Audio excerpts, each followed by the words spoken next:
जब हिम नमो बुद्धाय। आप देख रहे WH न्यूज़। मैं हूँ विजय खौसे। इस वक्त मैं बोध गया में हूँ और कल जो है बुद्ध जयंती है। बुद्ध जयंती के पावन पर्व पर तमाम देशवासियों को WH न्यूज़ की ओर से हार्दिक शुभकामनाएं। 12 फरवरी से यहाँ पर जो है महाबोधि महाविहार मुक्ति के लिए और BT एक्ट रद्द करने के लिए यहाँ पर आंदोलन चल रहा है। जितना सहभाग भिक्षु का है उतना ही सहभाग भिक्षुनी का भी है। मेरे साथ में भिक्षुनी है, उनसे हम जानना चाहेंगे कि इस आंदोलन के बारे में। आपका WH न्यूज़ में स्वागत है जी। नमो बुद्धाय। क्या जय भीम। बताओगी इस आंदोलन के बारे में? आप लगातार इस आंदोलन से जुड़े हो। जी, जब से 12 फरवरी से स्टार्ट है आंदोलन, तब से मैं इस आंदोलन में हूँ। और उसके पहले भी हम 5 साल हो चुका है महाराष्ट्र छोड़ के बोध गया में, कि हम महाबोधि महाविहार के लिए क्या कर सकते हैं। इसलिए मैंने महाराष्ट्र छोड़ के यहाँ पे आके जो भी है इन लोगों का मतलब रणनीति क्या है, षड्यंत्र क्या है, ये लोग जो है हम इसको कैसे मतलब कैप्चर्ड करके जो है महाराष्ट्र के लोग जो है हमारे बौद्ध भिक्षु है, उपासक उपासिका है, जो भारत से है, विदेशों से यहाँ पे आते हैं, लेकिन हमारा ही बौद्ध विहार होके भी हमारे हाथ में नहीं है। तो क्यों नहीं है? इसलिए हमने महाराष्ट्र छोड़ के यहाँ पे 5 साल से रह रही हूँ, ताकि इन लोगों का षड्यंत्र जान सकूं। इसलिए मैंने बहुत सारा बायोडाटा कलेक्ट करके इन लोगों को दिया है, ताकि आंदोलन में वो जो है उन लोगों का षड्यंत्र जो है वो मतलब रद्द हो सके, और BTMC एक्ट जो है 1949 वो रद्द हो सके, और बौद्धों के हाथ में ये महाविहार आ सके। इसलिए मेरा यहाँ पे जो है मैं सरकार से भी निवेदन करूँगी कि जो हमारा बौद्धों का अधिकार है, मौलिक अधिकार के अनुसार, धार्मिक अधिकार के अनुसार जो हमारा अधिकार है वो महाबोधि महाविहार बौद्धों के हाथ में दिया जाए। तो हमारा जो उपासक उपासिका वर्ग है और भिक्षु भिक्षुनी वर्ग है, इन लोगों से प्रयास से ही ये BTMC एक्ट निरस्त हो। इसीलिए बुद्ध जयंती के अवसर पर हम लोगों ने आह्वान किया था कि 12 लाख लोग यहाँ पे आए, और 12 लाख लोग मिलके एक शांति आंदोलन, एक क्रांति आंदोलन, एक अधिकार का आंदोलन चला के हम हमारा जो BTMC एक्ट है वो निरस्त करके। क्यों निरस्त किया जाए? क्योंकि मौलिक अधिकार है, संविधान के अनुसार। संविधान बाबा साहब ने लिखा है, उन्होंने बोला है कि इसके पहले के जो भी एक्ट होंगे, जो कलम होंगे, वो निरस्त किए जाए। क्योंकि धार्मिक अधिकार का जो मुद्दा है, आपका भी धार्मिक अधिकार है तो हमारा भी है।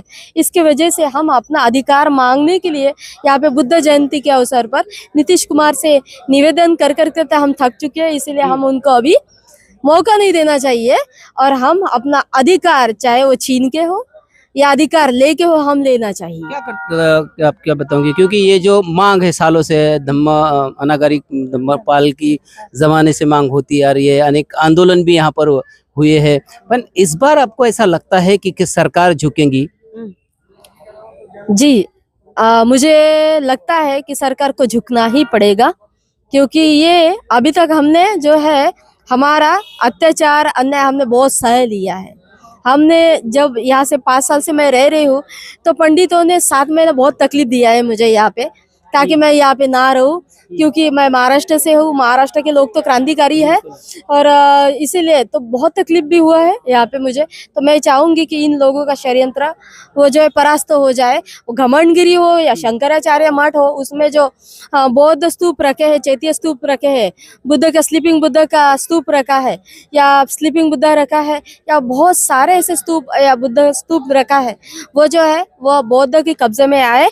जो हम मेन टेम्पल जाते हैं महाबोधि महाविहार में, लेफ्ट साइड में आप शंकराचार्य मठ देखेंगे, वो भी एक बौद्ध चैत्य स्तूप है। इसके लिए भी मेरी लड़ाई है कि भारत में जितना भी बौद्ध स्तूप है वो बौद्धों के हाथ दिया जाए, क्योंकि ये उसका प्रमुख केंद्र बोध गया है।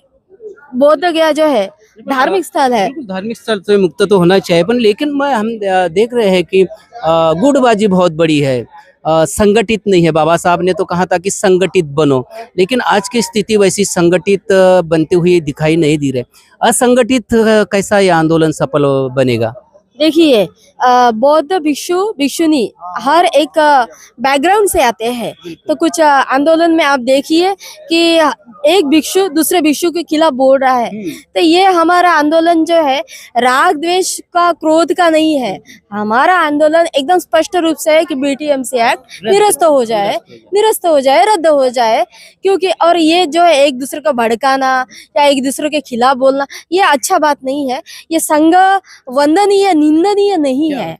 इसीलिए एक दूसरे की बुराई करना जो भिक्षु कर रहा है, एक दूसरे के या लामा हो या कोई भी हो, ये बुराई करना बंद कर दीजिए। क्योंकि हमारी लड़ाई हम एक दूसरे के खिलाफ नहीं होना चाहिए। क्योंकि अपने ही जो है मुंह दांत है, तो क्या हम एक दूसरे के खिलाफ बोले। हमारा जो है मेन मुद्दा क्या है, बीटीएमसी एक्ट जो है निरस्त करना है। और संघों को एक साथ आके कल बुद्ध पूर्णिमा मनाएंगे निरस्त करके। वो भी हमारा जो 1940 एक्ट है 1949 वो एक्ट निरस्त करके हम अपना। यहाँ तो बात ऐसी चल रही है कि राहुल भंते जी के खिलाफ में पुलिस में शिकायत हुई है। उनके ऊपर में बड़े बड़े आरोप लगाए गए हैं वहाँ पर कि चोरी, यहाँ पे वो गुंडागर्दी, चिवर पर गुंडागर्दी कर रहा है। ये बड़े बड़े आरोप लग रहे हैं, वो भी भंते जी के ऊपर में। क्या लगता है ये मैसेज जो है, ये मैसेज पूरे देश में जाएगा तो क्या बौद्ध लेंगे हमारे यहाँ के बौद्ध? देखिए मैं इस आंदोलन में शुरू से हूँ। ऐसे करुणाशील भंते पर ही आरोप नहीं लगाया है। मैंने जो ओपन किया था वीडियो में, तब मुझे भी ऐसे ना पीछे खींचा गया था। लामा ने पीछे खींचा गया था। माइक नहीं दिया जाता था बोलने को, या कुछ ऐसी बातें बोल दी जाती थी, नहीं तो आपको इतना ही बोलना है, ज्यादा नहीं बोलना है। अरे भाई मेरा अधिकार है, जो मैंने 5 साल यहाँ पे झेला है वो तो बोलूंगी, कि षड्यंत्र है वो तो निकालूंगी। लेकिन मेरा ऐसा है कि राग द्वेष करके कुछ फायदा नहीं है। और ये अगर आप ऐसे भिक्षु हो कि एक दूसरे के खिलाफ बोल रहे हो, तो आप भिक्षु वंदनीय नहीं है, आप निंदनीय भी नहीं है, आप भिक्षु ही नहीं है। क्योंकि संघं शरणं गच्छामि बोला जाता है। भिक्षु भिक्षुनी एक संघ है। हम एक दूसरे के खिलाफ बोलते हैं तो आप निंदनीय भी नहीं है, आप भिक्षु संघ भी नहीं है। आप जो है एक आपका डेवलपमेंट ही नहीं हुआ है। आप च्योर पहन के अगर बोलते हैं कि मैं बिहार का प्रभारी हूँ और ऐसा हो गया, चम्मच वाटी का आप उदाहरण दे रहे हैं। अरे भाई जिसका धम्म कारवा है वो चम्मच वाटी पर टिका रहेगा क्या? करुणाशील भंते जी ऐसे नहीं है। हम तो शुरू से देख रहे हैं किसी का बिहेवियर अच्छा है बुरा है, राग द्वेष किसके मन में है। तो मैं तो नहीं चाहूंगी भाई कि बौद्ध भिक्षु एक दूसरे के खिलाफ बोले। मैं तो बोलूंगी संघं शरणं गच्छामि। आप भी भिक्षु हम भी भिक्षु है, आप भी भिक्षु नहीं हम भी भिक्षु नहीं है, तो हम एक दूसरे के खिलाफ क्यों जाए? हमारा एक दूसरे का मतलब मतभेद क्यों करें हम? बिल्कुल नहीं होना चाहिए। क्योंकि उपासक जो है आपको वंदन करता है चिवर से। आपका राग द्वेष क्रोध आप निकालने के लिए भिक्षु बने हैं, एक दूसरे की निंदा करने के लिए आप भिक्षु बने नहीं है। इसीलिए बौद्ध उपासक उपासिका जो है उसको छानबीन करना चाहिए कि ये आकाश लामा है या बिहार का प्रभारी है या कोई भी प्रज्ञाशील भंते जी है, तो ये एक दूसरे के खिलाफ, हम लोगों के खिलाफ क्यों भड़क रहे भाई? क्या कारण है? हम इतना करुणाशील भंते जी ने इतना सारा संघ आके वहां पे बिठाया है, किस लिए बिठाया है? ताकि आंदोलन मजबूती से चले आगे, एक दूसरे के खिलाफ बोलने के लिए नहीं। तो ये उन लोगों को भी समझना चाहिए कि आप क्या बोल रहे हैं, आप होश में तो है या बेहोश होकर बात कर रहे हैं। इसीलिए मैं बोल रही हूँ, हमने विनाचार्य ने कितना दूर दूर जाके प्रचार किया है। क्या एक दूसरे की बात हमने रखा है कि आप ऐसे है वैसे है, क्या निंदनीय किया है? तो यह निंदा क्यों हो रही है? निंदा नहीं होना चाहिए। संघं शरणं गच्छामि है तो बुद्ध ने कहा है कि ये जो चीवर है ना, चीवर में भिक्षु शोभनीय तभी है जब वो सुपटिपन्नो भगवतो सावक संग, उजुपटिपन्नो भगवतो सावक संग।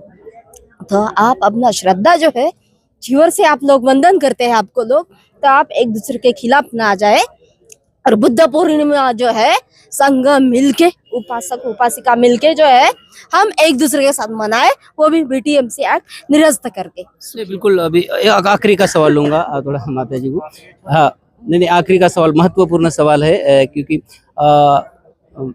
कहा जाता है कि भिक्षुनियों को मान सम्मान नहीं मिलता है। लेकिन आज मैं डॉक्टर बाबा साहब अम्बेडकर के जो नातू है भीमराव अम्बेडकर, उनसे जब ये सवाल किया कि नेशनल कमेटी के बारे में सवाल किया मैंने कि नेशनल कमेटी यहाँ पर बनना चाहिए, तो उन्होंने ये कहा कि नेशनल कमेटी बनना चाहिए। और उस नेशनल कमेटी में खास करके भिक्षुनियों का भी हिस्सा बने, वो भिक्षुनी को भी उस नेशनल कमेटी में लेना चाहिए। इसके संदर्भ में आप क्या कहेंगी यदि नेशनल कमेटी बनती है तो? देखिए, भारत में जितने स्टेट है, वहाँ के स्टेट के हर एक भिक्षु उसमें होना चाहिए, हर एक स्टेट की भिक्षुनियाँ उसमें होना चाहिए। और उपासक उपासिका भी, इंटेलेक्चुअल भी उनका बहुत अच्छा है, वो भी उपासक उपासिका उस नेशनल कमेटी में होना चाहिए। और हम सब मिलके वो नेशनल कमेटी चलाना चाहिए। और 1 2 या 9 विषयों से काम नहीं चलेगा, या 1 2 या 9 विषयों से काम नहीं चलेगा, कम से कम 100 लोग होना चाहिए। क्योंकि मैंने 5 साल में देखा है, जो मतलब 12 तारीख को जैसे ही धरना आंदोलन चालू हुआ, 10 तारीख को मैंने खुद देखा है 60 पंडित लोग अंदर आके मेन विहार में पूजा कर रहे थे। 60 लोग, 60 लोग। तो उनका आगे 2-3 ही पंडित लोग पूजा करते हैं, लेकिन अंदर कितना है, 100 से ज्यादा पंडित लोग हैं। तो हम नेशनल कमेटी में भी हम 100 से ज्यादा लोग रहना चाहिए, ताकि हमारा जो है संगठन मजबूत हो, कोई हमको हिला ना सके। आपका परिचय दीजिए। जी, मेरा नाम धम्मरक्षिता भिक्षुनी है, मैं बोधगया में रहती हूँ 5 साल से, मैं महाराष्ट्र से हूँ। नमो बुद्धाय, जय भीम। तो दोस्तों ये थी हमारे साथ में धम्मरक्षिता। तो निश्चित रूप से जो नेशनल कमेटी यदि यहाँ पर बनती है नेशनल लेवल पर, तो उसमें भिक्षुनी को भी सम्मान मिलना चाहिए और देश भर से जो है लोग वहाँ पर शामिल करना चाहिए। ये आंदोलन ये सभी का आंदोलन है, केवल भिक्षुओं का नहीं है या किसी राजनेताओं का नहीं है, सामाजिक संगठनों का नहीं है। तो ये बीटी एक्ट जो निरस्त करने की मांग को लेकर ये सारी लड़ाई चल रही है। तो गुट गुट में न लड़ते हुए पूरे देश के जो बौद्ध है एक जगह पर आकर यदि मान लो ये लड़ा लड़ते हैं, तो ये लड़े को निश्चित रूप से सफलता मिलेगी। देखते रहिए WH न्यूज़, लाइक करें, सब्सक्राइब करें।